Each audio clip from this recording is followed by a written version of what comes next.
ሁለተኛ ቆሮንቶስ ምዕራፍ 6 ከ14 ጀምሮ ከጨለማ ስራ ጋር አለመተባበር ብሎ የሚያስቀምጣቸው አሉ። እንግዲህ ይህም ከመልካም ስራ ጋር የተያዘ ሰው ከጨለማ ስራ ጋር ከተባበረ ነው ፍሬያማ ማይሆነው። ከሚያምኑ ሰዎች ጋር ከማያምኑ ሰዎች ጋር አግባብ ባልሆነ መንገድ አትጠመዱ። ይሄ ሲል በጣም አርቲኩሌት አድርጎ የሚያወራው ትዳርን ነው። ከዛ ባለፈ ግን አብራችሁ ስራ ትሰራላችሁ፣ ንግድ ትነግዳላችሁ፣ ዋቴቨር አብራችሁ መውጣት መግባት አብሮ መማር ማይቀር ጉዳይ ነው። ነገር ግን አግባብ የሌለው መንገድ የሚባል ጉዳይ አለ። ከአሕዛብ ጋር አግባብ የሌለው መንገድ አትጠመዱ። ጽድቅ ከአመፅ ጋር ምን ግንኙነት አለ? እናንተ ጽድቅ ናቸው፣ ሌሎቹ ምን ናቸው? አመፅ ናቸው። ምን ንብረት የላቸው፣ ተለያዩ። ብርሃኖች ከጨለማ ጋር ምን ንብረት አለ? እናንተ ብርሃን ናችሁ በክርስቶስ፣ እነሱ ጨለማ ናቸው። ስለዚህ ምን ንብረት አለው? ከጨለማ ስራ ጋር ነፃ መውጣት አለበት። ክርስቶስ ከቤላወር ጋር ምን ስምምነት አለው? የሚያምን ከማያምን ጋር ምን ንብረት አለው? ክርስቶስ ከቤላወር ጋር፣ ቤላወር ማለት አጋንንታሪ ነው። የበለዓም አባት ምን ስምምነት አለው? እናንተ ክርስቶስ፣ ሌላው የቤላወር ምንም ስምምነት የለው። እናንተ የምታምኑ የሚያምኑ ከማያምኑ ጋር ምን ንብረት አለው? ያ ማያምን አጋንንት አለቃ የነገሰበት ነው። መጽሐፍ ሲናገር ከመዳናችን በፊት በአየር ላይ ባሉት አለቃ ሊገዙ ነበር ይላል። ያላመኑ ሰዎች ገዣቸው ሁሉ ጄመን ነው፣ አጋንንት። እናንተ ግን መንግስት ትቀይራችኋል። ኢየሱስ ክርስቶስ እንደ ግዳራ ስትቀበሉ ከዛ ከሰይጣን ኪንግደም አውጥቶ የራሱ ልጅ አደረጋችሁ። በሱ ስር የሱ ባሪያው ናችሁ። እሱ የእናንተ ጌታውን ይከተላል። ስለዚህ ቤላወር ከክርስቶስ ጋር ምን ንብረት አለ? የሚያምን ከማያምን ጋር ምን ንብረት አለ? ምን ንብረት? ስለዚህ ከጨለማ ነገር ተለያዩ። የእግዚአብሔር ቤተ መቅደስ ከጣዖት ጋር ምን ስምምነት አለ? እኛ እኮ ያያው የእግዚአብሔር ቤተ መቅደስ ነን። ምን እያለ ነው? እናንተ የሕያው እግዚአብሔር ቤተ መቅደስ ነን። ከምን አንግል ሲባል የአምላክ አንዱ ማንነት መንፈስ ቅዱስ ማደሪያው ናቸው። ኢየሱስ ጌታ። አሁን መንፈስ ቅዱስ ልክ እንደ ብሉይ ኪዳን ዘመን እየመጣ የሚሄድበት ዘመን አይደለም። በዳዊት ላይ ይመጣ ነበር፣ ስራው ሰርቶ ይላል። ሶምሶን ላይ ይመጣ ነበር፣ ይሄዳል። በአባቶች ሁሉ በነቢያት ይመጣል፣ ይናገራል፣ ይሄዳል። በአዲስ ኪዳን ግን ጌታም ሲናገር ለዘላለም ነው ያለው። ይሄዳለሁ፣ ለዘላለም ከእናንተ ጋር የሚኖረው ልክላቸው። መንፈስ ቅዱስ ሲመጣ ለዘላለም ይመጣል። ስለዚህ ምንድነው ሲባል እኛ የእግዚአብሔር ቤተ መቅደስ ነን። ዳዊትም ሲናገር እዚህ ሐዋርያት ሥራ ምዕራፍ 2 እግዚአብሔር ሰው በሰራው እጅ ላይ አያድርም ይላል። በፊት እኮ ለሙሴ ሲናገረው እዚህ ዕብራውያን ምዕራፍ 8 የሚናገረው ሙሴ በተራራማ ስፍራ ላይ ምን አለው? በሰማይ ባያት መቅደስ መሰረት ተጠንቅቀህ ስራ አለ። ምኑን? መገናኛ ድንኳን ሙሉ የመስዋዕት አገልግሎትን፣ ካህናት፣ ሊቀ ካህናት፣ አደባባይ፣ መታጠቢያ ሰሮችን ኤቭሪቲንግ ማለት ሰማይ ያለች መቅደስ አለች። ዕብራውያንም ሲናገር ኢየሱስ በሰማያት በግርማ አልፎ ወደ ሰማያዊቷ ቤተ መቅደስ አገልጋይ ነው ይላል። ኢየሱስ ጌታ። ከዛ ባለፈ ምን ስምምነት አለ? የዛኔ በመገናኛ ድንኳን እግዚአብሔር ከነሱ ጋር ማረፍ ስለፈለገ፣ መንቀሳቀስ ስለፈለገ፣ ትራቭል ማድረግ ስለፈለገ ታቦቱ ማለት ኪሩቦች አሉ። በታቦት ውስጥ የለመለመ ያለም በትር አለ። 10 የሙሴ ጽላት ህጎች አሉ እና ደግሞ ህብስቱ አለ ማለት ነው። በዛ ሁሉ ውስጥ ግን ያ ሁሉ ነገር አማናዊ መንፈስ ነው ለዘላለም እስኪመጣ ድረስ የነበረ ጌታ ባይፎል ቀየረና እስከ መቼ አለ ሰው በሰራው ሰለሞን ሰርቶለት አይደል ቤተ መቅደሱ በዛ ቴምፕል በዛ ቤተ መቅደስ ኦኬ። ከሰለሞን በኋላ ፈረሰ፣ ተሰራ። አሁን ሶስተኛ አይሁዳውያን ይሰራሉ። አመፀኛው ክርስቶስ የሚገለጥበት አሁን ሶስተኛው አልጀመሩትም፣ ግን ይጀምሩታል። ምን ለማለት ፈልጌ ሰው በሰራው ቤተ መቅደስ ውስጥ አልኖርም ማለት ነው። ኦኬ ታዲያ ምን እያለ ነው? እናንተ የሕያዋን እግዚአብሔር ቤተ መቅደስ ናችሁ ሲል እግዚአብሔር ራሱ በሰራው ኢየሱስ ለካርዶ ኮባስ እግዚአብሔር ራሱ በሰራው ዘፍጥረት መጽሐፍ ላይ ምንድነው በመልክና በአምሳዬ ለስራቸው አይደል እንፍጠር ያለው። ስለዚህ ሰው በሰራው ውስጥ አይደለም ማለት ራሴ በሰራው በመልክና በአምሳዬ በሰራው ውስጥ አድራለሁ። ኢየሱስ ጌታ። እዚህ መንፈስ ቅዱስ የሆነ ጎጆ ላይ ያድራል ማለት የሆነ አዳራሽ ላይ ያድራል ማለት ኢየሱስ ጌታ።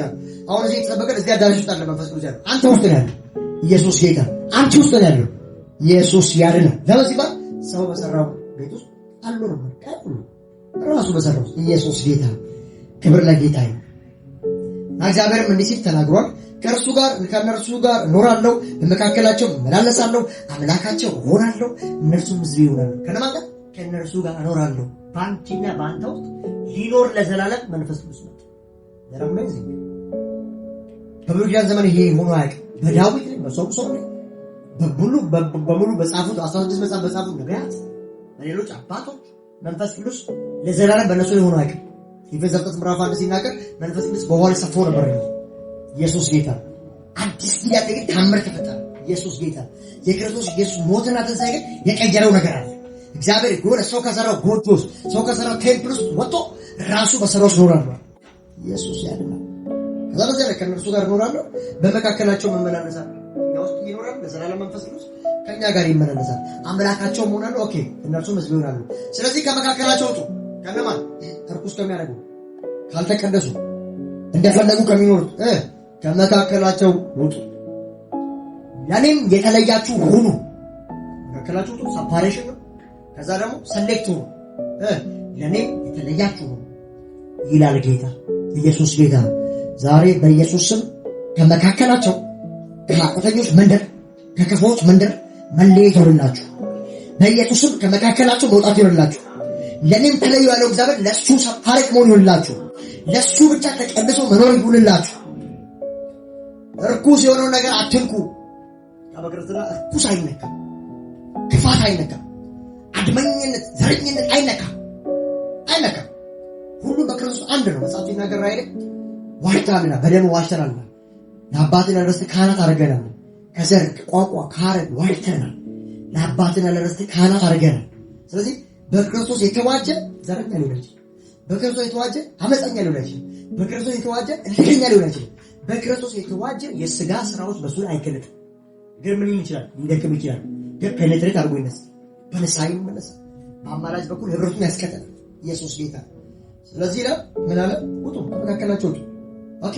ከመውጣት በኋላ ምን አለ ማለት ነው? መለየት። ከጨለማ ትለያለህ፣ አዛለው ዘራይ ደግሞ ትለያለህ። ከዛ ከተለየ በኋላ ከወጣ በኋላ ለእግዚአብሔር ብቻ መለየት ይባል ጉዳይ አለ። መቀደስ፣ እርሱም መምሰል፣ ለእርሱ ማለት ሮሜ ምዕራፍ 6 እንዳልኳችሁ እስከ መጨረሻ ከኃጢአት ባርነት ወደ ጽድቅ ባርነት ይማለት ነው ማለት ነው። ከኃጢአት ባርነት ጌታ ኢየሱስ ነፃ ወጣችሁ በሞቱ በተሰራ። ከዛ በኋላ ደግሞ እናንተ ራሳችሁ በራሳችሁ ላይ ጌታ አስቀምጣችኋል። ስለዚህ ጌታ የማንም ፍቃድ ነው የሚሰራው ሲባል ባሪያ የማንም ፍቃድ ነው የሚሰራው ሲባል የጌታውን ፍቃድ ይሰራል። ስለዚህ ጌታ ራሱን ኢየሱስን በራሱ ላይ ጌታ ያላደረገ ራሱ ለራሱ ጌታ ለፈለገ ነው። ግን ጌታ እኔ ላይ ያለ የሚል ሰው የጌታውን ፍቃድ ያደርጋል። ኢየሱስ ጌታ ይሄ ይላል መጽሐፉ። ኢየሱስ ያድናል። ርኩስ የሆነውን ነገር አትንኩ እኔም እቀበላቸዋለሁ። ርኩስ አይነካም። በቃ ምንም የምናወሳስበው ጉዳይ ነው። ርኩስ አይነካም። ኢየሱስ ጌታ። ርኩስ ጨለማ ብርሃን ሕይወት ነው። ኢየሱስ ጌታ። እኔ አባት ሆናችኋለሁ እናንተም ወንዶችና ሴቶች ልጆች ትሆናላችሁ ይላል ሁሉን የሚችል ጌታ ይልና እዚህ ሁለተኛ ጢሞቴዎስ ምዕራፍ 4 ቁጥር 3 ላይ እንደዚህ ይቀራል። በጣም ሜን ፖይንት ሆነ እግዚአብሔር ቃል ሁለተኛ ጢሞቴዎስ ምዕራፍ 4 ከ3 ጀምሮ እንደዚህ ይላል። ምክንያቱም ሰዎች ትክክለኛ የሆነውን ትምህርት የማይቀበሉበት ጊዜ ይመጣል። ምክንያቱም ሲል ጳውሎስ ለጢሞቴዎስ ጽፈለት እንግዲህ አዲስ ኪዳን መጽሐፍ ወደ 98 እስከ 100 በመጀመሪያው ድረስ የነበረው እስከ 100 ዓመት ያለቀ ነው። የዛሬ 1900 ዓመት የነበረ መልእክት ነው። ምን እያለ ነው? ስለ ኋላኛው ዘመን ሲባል ምክንያቱም ሰዎች ትክክለኛ የሆነውን ትምህርት የማይቀበሉበት ጊዜ ይመጣል። ምን ከተባለ እንደዚህ እግዚአብሔር መሰል እግዚአብሔር ተለይ ኑር የሚል ስብከት ወጣቱ አብዛኛው አይመችም። ተመቸ አልተመቸ ይሄ እግዚአብሔር ሐሳብና ፍቅር እኛ የምናገለግለው ጌታችንን እንጂ የሰይጣንን ሐሳብና አጀንዳ ነው። እንደፈለክ ነው ኑር ብለን ሁሌ ስለ ጀስቲፊኬሽን እናወራ። ስለ ጀስቲፊኬሽን ዛሬም ነገም ድናል ካልኩ እንደፈለኩ እያልኩ ባጭራ ማለት አንድ አገልጋይ አንድ አስተማሪ መልሶ ስለ በቅድስና ነግሮ እግዚአብሔርን ስለማምሰልና ስለ ቅድስና ካልሰበከ ብራዘር እንደፈለኩ እያልኩ ሁሌ አንድ ነገር ከሚነገር ማደግ አለብህ። ሁሌ ወተት መጠጣት የለብህ። ወተት ወደ መቆርጠም ማደግ አለብህ። ምክንያቱም ይላል ሰዎች ትክክለኛ የሆነውን ትምህርት የማይቀበሉበት ጊዜ ይመጣል። ምን አይነት ትምህርት ነው ትክክለኛ ስንል ከዚህም ይልቅ ለገዛ ምኞቶቻቸው የሚስማማው ሰዎች የሚስማማቸው ትምህርት የሚፈልጉ አሉ። አሁን ቅድስና እግዚአብሔር መምሰል ሲባል እርግጠኛው እየነገራችሁ ሰዎች አይመቻቸው። ለምን ሲባል በቃ አልቋል ይመቻቸዋል። አልቋል በማለት ጉዳይ በጽድቅ ጉዳይ ደግሞ ችግር የለብንም። የዘላለም ሕይወት አላችሁ፣ የእግዚአብሔር ልጅ ናችሁ። ኦኬ። የዳነ ሰው ግን ጌታን ይመስላል፣ ይቀደሳል። በራሱ ሳይሆን በጌታ ጸጋ ኢየሱስ ሊስት ይችላል። አዎ በደቀ ከልብ በልሳን ይመለሳል። ከዚህ ይልቅ ለገዛ ምኞቶቻቸው የሚስማማውን የሚያሳክክ ጆሮአቸው ሊሰሙ የሚፈልጉትን እንዲነግሯቸው በዙሪያቸው ብዙ አስተማሪዎችን ይከባሉ። ስለዚህ እንደዚህ አይነት ትውልድ በመጨረሻው ዘመን ይመጣው ትውልድ ምን አይነት ሲባል የሚስማማውን አስተማሪ ምን ሲባል መስማት የሚፈልገው ድናል ከሆነ አንዳንድ ትውልድ የሚመቸው ዛሬ መዳን ነው፣ ነገ መዳን ነው፣ የዛሬ ዓመት መዳን የሚመቸው ትውልድ ነው። ኢየሱስ ጌታ። መዳን ግን በክርስትና ስንቴ ነው ከተባለ አንዴ ነው። ጌታ ኢየሱስን የተቀበልክበት የዛን ቀን ድናል፣ እግዚአብሔር ልጅ አለቀ። እያደግህ ስመጣ አይደለም ምንድነው በክርስትና የዛኑ ቀን ድናል። ዛሬ ሰው ጌታ ቢቀበል አንተ 100 ዓመት 10 ዓመት ያረጀ ያፈጀ ብትሆን በመዳን ጉዳይ እኩል ነው። መዳን ፕሮሰስ አይደለም። መዳን በዛው ሞመንት የሚፈጸም ጉዳይ ነው። ስለዚህ መጽሐፉ ምን እያለ ነው? ለገዛ ምኞቶቻቸው በዚህ ዘመን ለገዛ ምኞት ይባላል። በኃጢአት ጸንቶ መኖር የሚፈልግ ክርስቲያን በቃ ይፈልገው ያለ። ስለዚህ እዚህ ጽድቅ ሲሰብከው ስለሚያመው እንደፈለግኩ ነው የሚለውን አስተማሪ ይፈልጋል። ኢየሱስ ጌታ ለከው ዛሬም ድናል ነገም ድናል ትምህርቱ ያልኳችሁ እንደፈለግኩ ነው የሚል መልእክት አለ። እንደዚህ አይነት አስተማሪዎች እንደፈለጋችሁ ነው ብሎ እንደዚህ ቃል በቃል አይነግሯችሁ ባይዘው።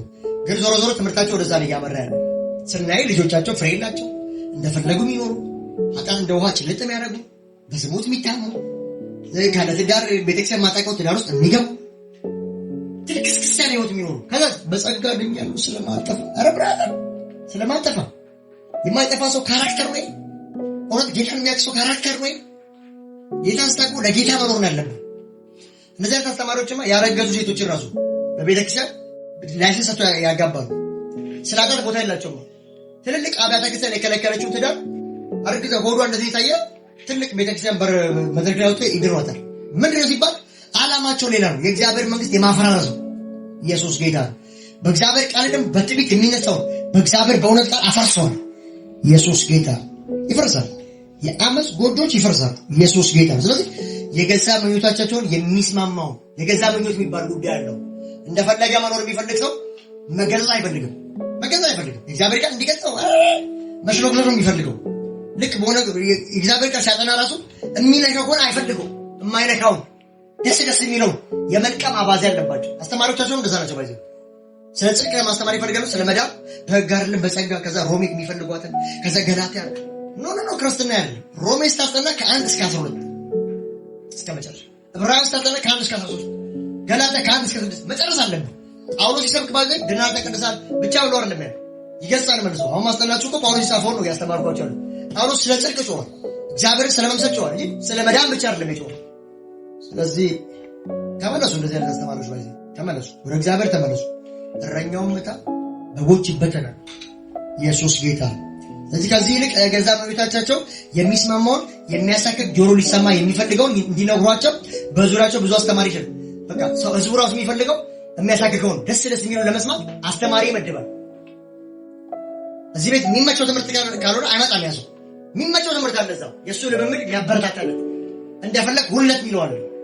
እዚህ ሲመጣ ምንድን እንደፈለገ የሚሆነው እዚህ ሲመጣ ይጫጫል፣ እጅ ጭንበታል፣ አጋንንት ይወጣል፣ መንፈስ ቅዱስ ይሞላል። በቃ ህይወቱን ይቀጥላል። ኢየሱስ ጌታ፣ ክብር ለጌታ። እና በዚህ በመጨረሻ ዘመን እንደዚህ አይነት ሰዎች አሉ። ስለዚህ እግዚአብሔር ከእንደዚህ አይነት ነገር ነፃ ያውጣችሁ። ዘመናችሁ ይባረክ። ጌታ እግዚአብሔር ከእናንተ ጋር። በዚህ አጋጣሚ አንድ ጥሪ አቀርባለሁ። ኢየሱስ ጌታ። በኢትዮጵያ ውስጥ እንግዲህ ኢትዮጵያ ስላሉ በኢትዮጵያ ውስጥ የጸጋ አስተማሪ ነኝ የምትሉ በትምህርታችሁ ላይ ብዙ ጥያቄ አለኝ። ስለዚህ ከየትኛውም ከኢትዮጵያ ሀገር ከ13ቱም ክልሎች አስተማሪዎች ላይቭ ስትሪም ላይ ቲክቶክ ላይ ውይይት እፈልጋለሁ። መታችሁ ብዙዎች እንዲማሩበት ዲቤት እናደርጋለን ማለት ነው። በዚህ አጋጣሚ ግን የምለው ቲክቶክ ላይ ያሉ አንዳንድ ወጣቶችን ሳይሆን ቤተክርስቲያን የሚመሩ የሚያገለግሉ የሚታወቁ አገልጋዮች በጸጋ ትምህርት ላይ በጣም ብዙ ጥያቄዎች አሉ። የጸጋ አስተማሪዎች እንድትመጡና ይሄን ዲቤት እንድትቀበሉ ይላለው። በጸጋ ትምህርት ላይ ትልልቅ ጥያቄዎች አሉ። ያን ደግሞ እውነት እናንተ ልክ ነው ትምህርቶቼ ብላችሁ ካሰባችሁ መታችሁ ሶሻል ሚዲያ ላይ ዓለም ሁሉ የሚማርበት እንድናወራ በእግዚአብሔር ራእይ ለምናችኋለሁ። ከዛ ባለፈ ጌታ እንደሚረዳና ጥሩ ውይይት እንደምናደርግ ይገባኛል። ግን በጣም እንድትመጡ ፈልጋለሁ። ካልመጣችሁ ግን የሚሆነው ምንድነው በራስ ሜዳ ራስ በቃ ከልካይና እንደዚህ በዚህ ወጣ በዚህ ግባ የሚሄድ ስለማይኖር በራስ ሜዳ ማንም ምንም ማውራት ስለሚችል ግን እውነት አለኝ ብሎ የሚያስብ ማንኛውም አገልጋይ በተለይ ጸጋ ሰባኪ ከልቪኒስቶች መተን እንድናወራ ብዬ እላለሁ። ተባረኩልኝ። ኢየሱስ ጌታ ነው።